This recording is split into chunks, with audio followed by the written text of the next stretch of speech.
Over the years, I made several videos regarding so-called astronaut Don Pettit, basically the head of mockery when it comes to NASA.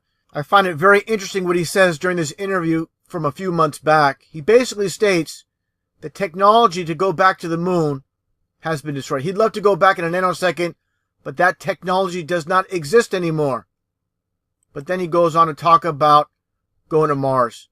Okay, first off, before even showing this video clip with him speaking about, again, this technology, which I find very bizarre, saying it's been destroyed. How is it destroyed? He doesn't go into details how this so-called technology that they used to go to the moon years ago has been destroyed. Let's take a look first off, again, when it comes to mockery in this video clip.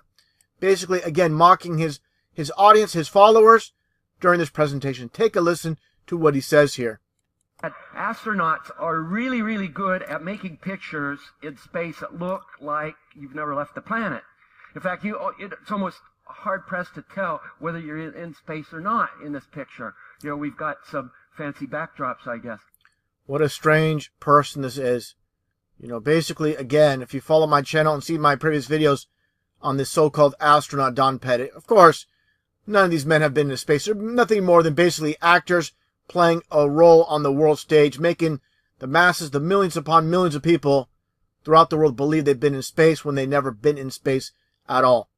Now, I'm going to play the video clip itself with Don Pettit again being interviewed. Just very bizarre interview.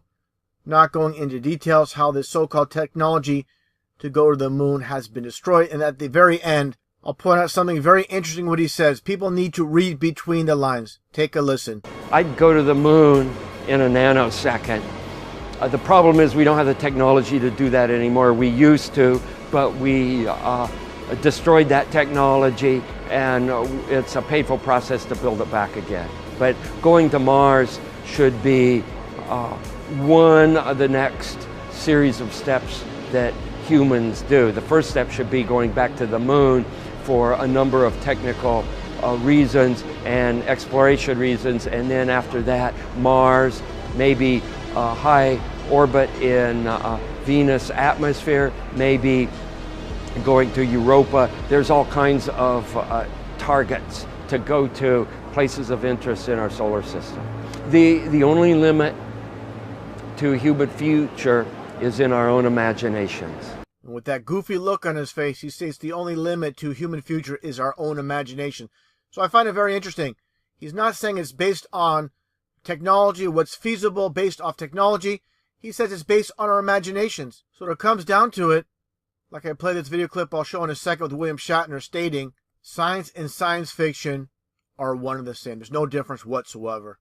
Take a listen. My question is, through your career and your writing and your acting, you've inspired so many people to enter the sciences. How do you balance science with science fiction? They're both the same. The mystery of science fiction is what I'm talking about. Science and science fiction are essentially the same. Thank you very much. How do you prove a black hole? How do you know those gravitational waves proved the collision of two black holes? Somehow, eventually, they are able to observe phenomena. No, they can't observe. It's too far away. It's too theoretical. How do we know what they're saying is true? You know what it really is? It's all science fiction. Science and science fiction are essentially the same. Thank you very much.